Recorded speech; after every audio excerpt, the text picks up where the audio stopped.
Kas, tervehdys. Ja tervetuloa aika huikea unboxing videon pariin. Tämä video tehdään yhteistyössä Rajala Pro Shopin kanssa. Joku teistä varmaan muistaa, että mä kävin tuossa aikaisemmin keväällä jo vähän päivittelemässä uutta kamerakalustoa itselleni ja oli silloin suunnitteilla tehdä unboxing video, mutta se vähän jäi. Niin pistetään nyt vähän tämmönen niinku retkimeiningissä, vähän erilaisempi unboxing video tulille. Joo, mä vein mun vanhan järkkäri tonne Rajala Pro Shopiin ja kyselin vähän, että minkälaista päivitystä mä omiin spekseihin mukaan niin tarvitsisin. Ja oli ajatus päivittää se niin kuin sille, ettei tarvii ihan heti olla päivittämässä uuteen. Mä oon itse kiinnostunut luontokuvauksesta, tarviin siihen kameraa ja sitten jonkun verran mä oon kuvannut tapahtumia, niin mä tarviin hyvän videokameran myös. Että mä pystyn esimerkiksi jotain tanssitapahtumia ja tämmöisiä käydä sitten kuvailemassa myöskin videolle. Mutta päälähtökohta tälle on niin kuin luontokuvaus ja lähinnä niin kuin lintukuvaus siinä sitten vielä.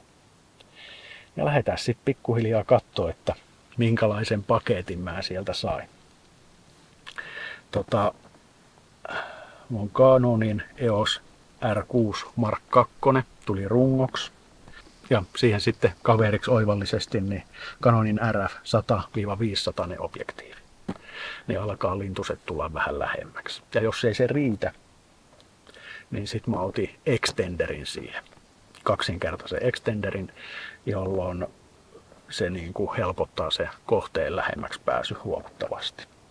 Ja näähän ei pelkästään riitä, koska sittenhän mä teen siellä mun fillaripäiväkirjan fillarikellarissa vähän niin kuin noita videoita. Niin mä tarviin myös laajakuvalinssi. Ja sitten sinne valikoitu tämmönen RF 15-30. Mutta katsotaan vähän niin kuin nytten tarkemmin, mitä nämä laatikot on syönyt sisään, niin päästään siihen itse unboxaukseen. Ja lähdetään liikkeelle tästä Mark II.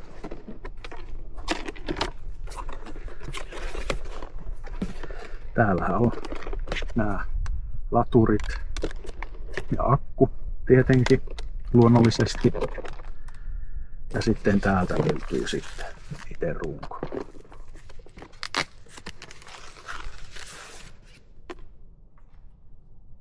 Ja tää on kyllä hieno. Täältä löytyy niin kääntyvä näyttö, mikä helpottaa niin kuin erilaisten kuvakulmien etsimistä ja hakemista. Ja auttaa tää myös siinäkin, että sä pääset kääntämään tämän näytön niin kuin eteenpäin, niin sitten jos sä kuvaat itteesi jossain kohti, niin sitten sä näet, että kuva on hyvin rajattu ja näkee kaikki tarkennukset ja muutkin speksit siitä hyvin. Hyvin niin kuin käteen istuva napakkakamera. Canon EOS R6 Mark II järjestelmäkamera. Kamera takaa entistäkin paremmat lähtökohdat valokuvaajille ja videokuvaajille, jotka kaipaavat kameralta nopeutta, suorituskykyä ja vakautta tilanteessa kuin tilanteessa. Dual Pixel CMOS AF2 tarkennusjärjestelmä toimii koko kennon alueelta mahdollistaen tarkennuspisteen valinnan jopa kuvan reunalta. Tarkennus ei myöskään karkaa yhtä helposti liikkuvia kohteita seuratessa, kun koko alue on käytössä. Tarkennusjärjestelmä tunnistaa ihmisten ja eläinten kasvot ja silmät, tarkentaa ja seuraa, jolloin itse voi keskittyä kuvan sommitteluun. Videokuvaaminen onnistuu 4K ja Full HD-laadulla 60 kuvan sekuntinopeudella sekä Full HD-suurkuvausvideoiden kuvaamisen jopa 180 kuvan sekuntinopeudella. Kamerasta löytyy kuvakennon siirtoon perustuva kuvainvakain järjestelmä, eli IVIS. Canon RF-objektiivien kanssa kuvan vakautus vähentää kuvien tärähdysmahdollisuutta erittäin tehokkaasti, jolloin on mahdollista kuvata hämärässäkin käsivaralta ilman jalustoa. Ja otetaan sitten purkuvuoroon tämä huikea objektiivi. RF 100-500. Tämä on niinku todellakin ammattikäyttöön tarkoitettu objektiivi, joka ei pienistä hätkähdä. Toimii kelissä kuin kelissä.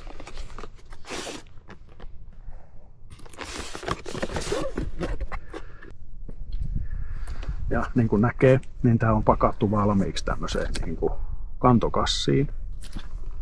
joka suojaa hyvin tätä objektiivia, kun lähdet noille kuvausreissuille.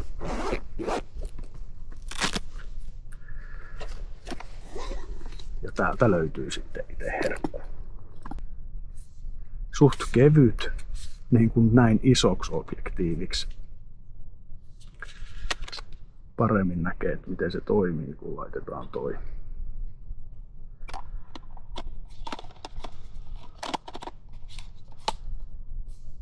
Vastavalon suoja. Tolleen niin nähdään, että kuinka tää pitenee.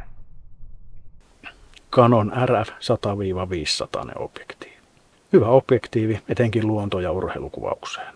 L-sarjan objektiivi on rakenteeltaan vankka. Se kestää ammattimaista ja jokapäiväistä käyttöä pitkään säässä kuin säässä. Nano USM-tarkennusmoottori on täysin hiljainen ja todella nopea. Se pitää nopeastikin liikkuvat kohteet tarkennettuna luotettavasti.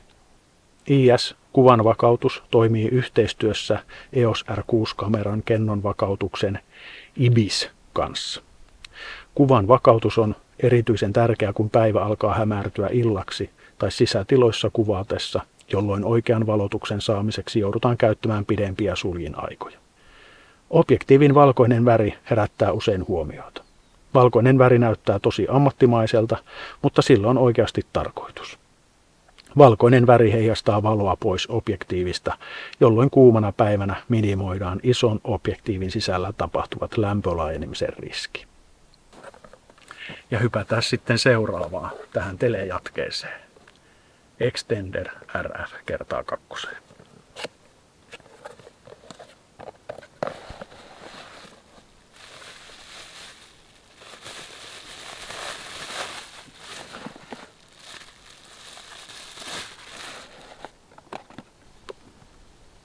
Se on tämmönen pienmötikkä. Tämä telejatke muuttaa objektiivin polttovälin, kun halutaan päästä lähelle kaukana olevia kohteita, esim. Siellä luontokuvauksessa. Ja se on jotenkin huikeeta, että tämä ei vaikuta kuvan laatuun ollenkaan. Ja tämä on sääsuojattu, sopii käyttöön lähestulkoon säässä kuin säässä. Mä näytän vielä tässä videon lopuksi sitten, että miten tämä asennetaan sitten tuohon runkoon ja miltä sitten näyttää, kun tämä paketti on niin yhdessä. Tämän telejatkeen mä ostin siksi, että ajattelin, että säästänpä vähän rahaa tässä vaiheessa, etten suoraan osta mitään 800 putkea, vaan niin kuin tällä kustannuksella niin pääsin vähän huokeamalla ja pääsen pikkasen lähemmäksi niitä tipusia. Sitten meillä on vielä täällä tämä objektiivi RF 15-30. Ja tämä mulla on toiminut siellä fillaripäiväkirjan fillaristudiossa oikein mallikkaasti, kun on kuvannut niitä pätkiä siellä. Et kun mä tarviin laajempaa objektiivia.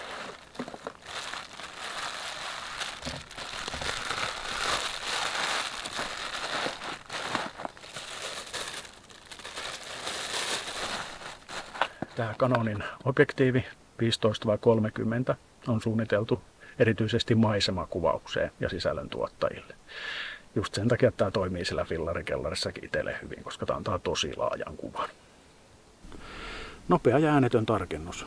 Lyhyin tarkennusetäisyys 28 cm, joten tällä pääsee halutessaan leikittelemään uusilla kuvakulmillakin. IS-kuvan vakain ja lisäksi R2-kameran kennon vakautus vahvistaa vakautusta vielä entisestään.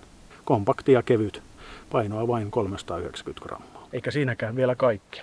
Tuossa paketissa myös tuli mukana tämmönen Black Rapidin olkahihna. Tää on niin kuin tosi tyylikäs ja varmakäyttöinen kapistus, joka niin kuin auttaa siinä, että jos sä lähdet kuvausretkelle, että sä jaksat paremmin kantaa sitä sun kameraa. Mutta mä tässä videon lopussa näytän sitten tämänkin, että miten tää laitetaan tuohon kameraan kiinni ja miten tää sitten, ja miltä tää sitten päällä näyttää. Tosi niin kuin laadukkaan oloinen verme ja tukeva. Black Rapid. Jaksaa kantaa kameraa hyvin tämän avulla ja voi olla ihan 100% varma, että kamera pysyy kiinni tässä nupikassa. Ehkä semmonen huomio kumminkin vielä tähän väliin, että normaalistihan tämä niinku ruuvataan tämä hihna tänne niinku kameran pohjaan. Mutta kun sä käytät isoja objektiiveja, niin silloin kannattaa ruuvata tämä kiinnike tänne objektiivin jalkaan. jolloin se painopiste on paljon paremmin siinä. Eikä se rasita sitä kameran runkoa, että se kannattelisi tätä painavaa objektiivia. Aletaan olla melkein maalissa ahnoboksauksen osalta. Vielä löytyy yksi tuolta. Ja se on tämmönen Tenpan reppu. Mulla on kotona semmonen isompikin kamerareppu, mutta se on niinku tosi rohjo, painava ja iso. Mutta jos haluaa niinku lähteä semmoiselle niinku päiväkuvausretkelle, niin mä ajattelin, että mä tarviin siihen vähän niinku köykäisemmän repun. Ja tää on osoittautunut siihen tosi hyväksi. Monipuolinen pienpussukka. Täällä on ulkopuolella pienet kiinnityslenkit, mihin sä tarvittaessa saat lisää kamaa kiinni. Sivusta löytyy kuminauhalliset taskut, että sä saat kameran jalan tänne sidottua kiinni sivuun. Niistä on turha laittaa tuonne repun sisälle. Täältä löytyy sisältä hyvä määrä taskuja. Sitten täällä on sadehuppu.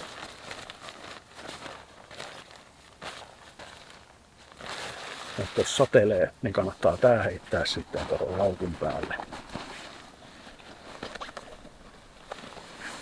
Nyt on oma pieni tasku, mihin sen sitten on helppo laittaa.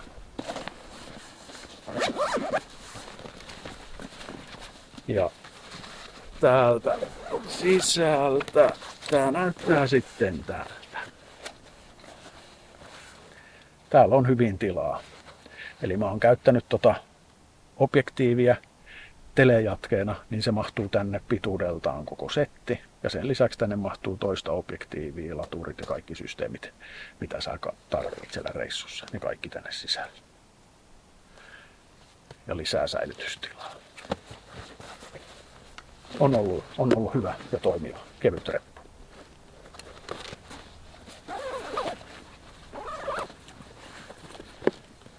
Noin. Hei, aika tärkeä juttu mennäs unohtuu. Olihan sillä vielä jotain muutakin. Tämmöiset Hoi Fusion linssin suojukset. Tämmöisistä mä en ollut oikein aikaisemmin kuullutkaan. Mä oon aina jotenkin kuvitellut, että linssin suojaukset, että niillä niinku sävytetään jotenkin sitä kuvaa tai jotain sen tyyppistä. Mutta nämä on sitä varten, että nämä ruuvataan tuohon olemassa olevan linssin päälle. Ne suojaa siis sitä kameran etulinssiä lialta ja naarmuntumiselta. Voisi niinku suoraan sanoa, että ne on niinku tommosen kalliin kameralinssin henkivakuutus. Ei harmita niin paljon, jos tämmönen niinku linssin suojus halkee, kun että sulla menee tämmöisestä kunnon objektiivista linssin armuille ja vaihtoon. Pääset pikkasen huokeamaan. Ja tää on tosi helppo asentaa. Näytetään saman tien.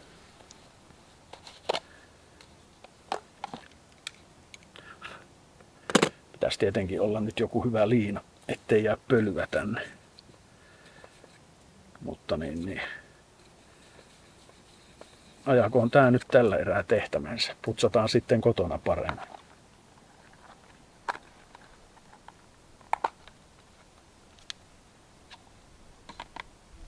Tää on tämmönen pieni ja kevyt ja naarmuuntumaton linssi. Ja tää vaan ruuvataan tähän noilla kierteillä kiinni tähän linssiin. Se ei mennyt ihan jengalleen. Noin. Noin helposti.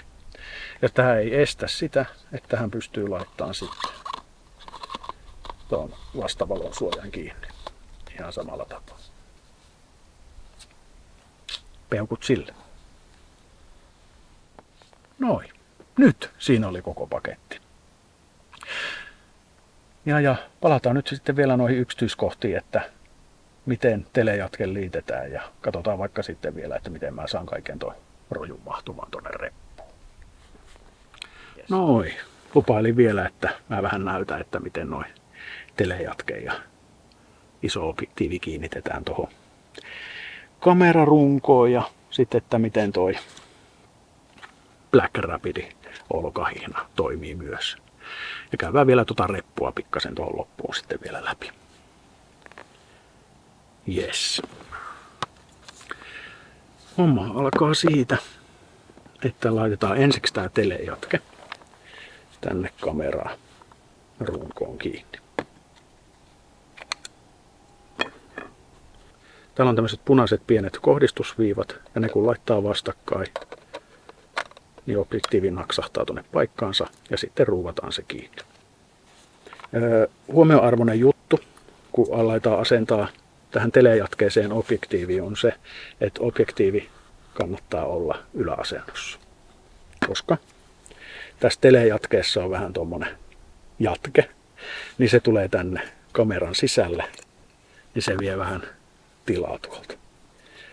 Ja tässä sama homma. Punaiset kohdistusviivat vastakkain ja naks. Se on paikassa. Ja tämä ehkä selventää nyt sen, kun vedetään objektiiviä sisäänpäin, niin se ei mene kokonaan. Mikä on ehkä sitten snadisti tuon telejatkeen se huono puoli. Eli objektiivi ei mene kokonaan sisään, vaan se jää tämmöiseen pitkään asentoon. Tässä ehkä vähän vielä hämäätään vastavalosuoja sitä pituutta. Laitetaan toi takaisin. Tässäkin sama homma. On punainen piste ja punainen piste tossa. Vastavalon suojassa ja ne vastakkain ja naks. Tätä objektiivin jalkaa voi säätää tästä kohti, missä se tuntuu niin kuin luontevalta olla. Mä luulen, että itselle se on liki tossa niin kuin sivussa. Katsotaan muistako väärin. Koska se selviää sitten, kun lyödään tää hihna tähän kiinni.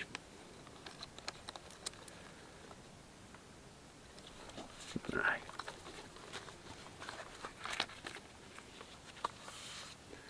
No vähän kierteellä.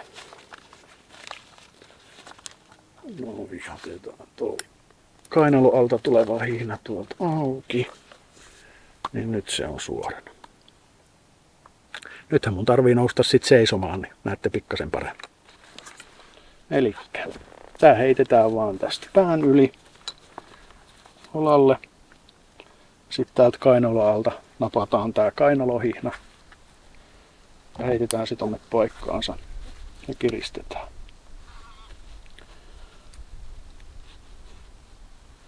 Näin. Näin se roikkuu kamera hyvin tossa lonkan kohdilla. Toki tätä hihnan pituutta voi säätää. Mulla se on hyvä tossa. Ja mä tykkään aina niin kuin sitten pitää kädellä vielä tästä kantokahvasta kiinni. Niin se vähän sitten tukee sitä paremmin tuohon lonkkaan vasten. Ja ei sitten myöskään paina niin paljon tonne hartialle. Vaikka tämmönen leveä hihna täällä hartialla tukee tämän kameran kyllä ihan tosi hyvin paikkaansa. Tosi näppärä tuote. Tälle kaikki 5 tähteä. No, se olisi niinku siinä.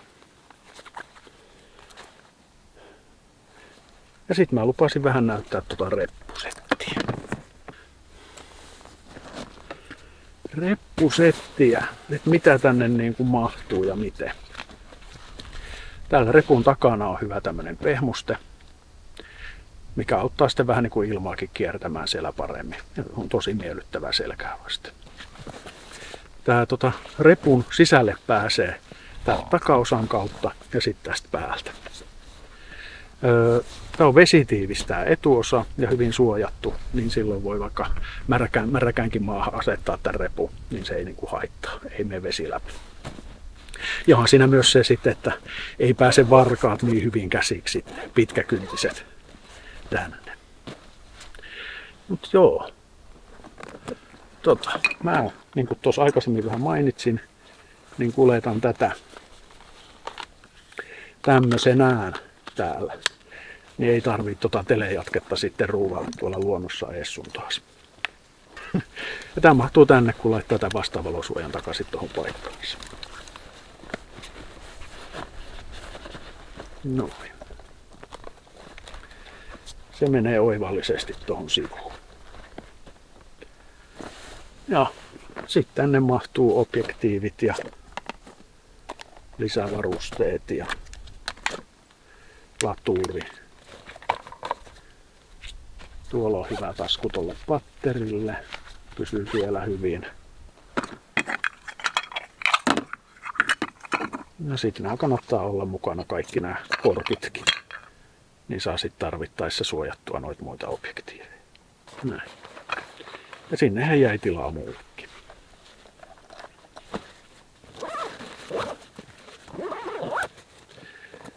Näin. Siinäkin on nyt reppu täynnä kuvausretkeen varten. No niin.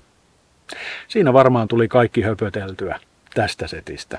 Ja tällä kertaa nyt tämmönen unboxing video täältä mun leiristä. Jos sua kiinnostaa tää leirivideo, niin etipä sitten tosta Fillaripäiväkirja YouTubesta sitten tääkin video, jos haluat katsoa vähän, että miten tämmönen kotatelttaretkeily täällä Karkkilahuudeilla oikein edistyy. Video tulossa lähiaikoina.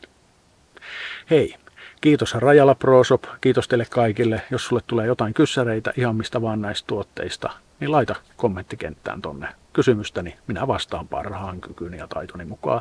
Ja jos en osaa vastata, niin tiedän kyllä, mistä vastauksen saa. Rajala Pro Shop. Hei, kiitos ja loistavaa syksyn jatkoa sinne.